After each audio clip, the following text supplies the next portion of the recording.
Lusot na rin sa committee level ng Senado ang 2024 budget ng Office of the Vice President. Mais namang naipaliwanag ni Vice President Sara Duterte ang tungkol sa confidential fund. Si Daniel Manalastas sa report. May confidential fund man o wala, tiniyak ni Vice President Sara Duterte na kaya nila ang kanilang trabaho sa Office of the Vice President. Matapang rin niyang hinarap ang mga tanong sa kanya ng mga kasapi ng Senate Committee on Finance kaugnay sa panukalang budget ng OVP sa susunod na taon. We can only propose, but we are not insisting. We can live without confidential funds. But of course, our work will be much easier if we have the flexibility of confidential funds in monitoring the safe, secure, and successful implementations of the programs, projects, and activities of the Office of the Vice President. Isa-isa ring sinagot ni VP Sara ang paulit-ulit na tanong ng mga senador sa minorya sa usapin ng confidential funds. Katulad na lang ng legal na basihan dito at mandato rito ng OVP. Which mandates of the Office of the Vice President will be supported by the aforementioned allocation of the confidential funds?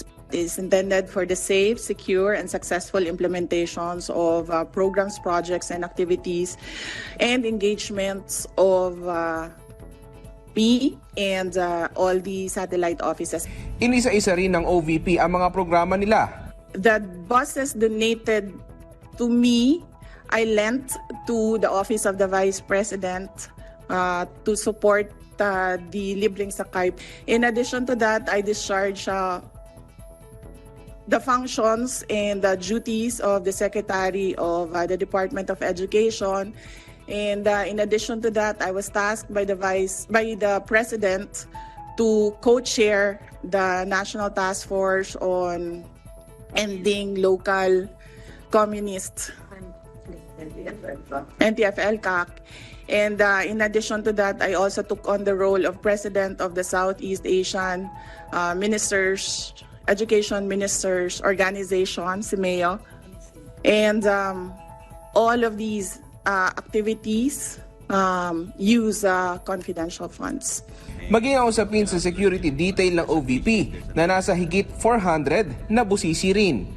As to the number of VP-SPG personnel, the determination on the number and deployment of VP-SPG personnel is largely dependent on the assessment of the AFP and the PNP. Actually, the AFP has just recommended that, being that the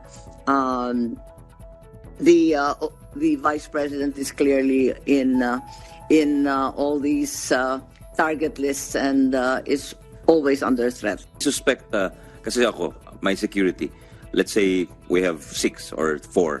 Hindi naman sila sabay-sabay, di ba? Kasi may nagpapahinga, may shifting yun, di ba? Hindi naman kailangan alert yun, di ba? There's a day shift, there's a night shift.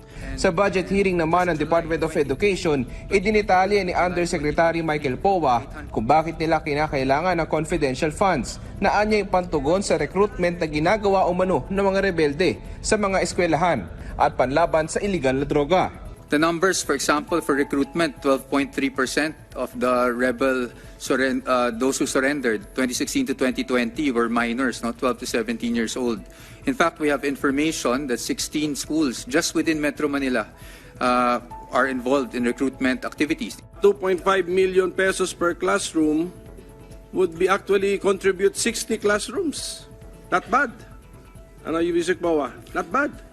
Your Honor, as the Vice President always says, we defer. The DepEd also defers to the wisdom of Congress. Sa pagharap ni VP Sara sa komite ay kaagad ring pinagtibay ang inihirit nilang pondo sa committee level ng Senado para sa budget ng OVP.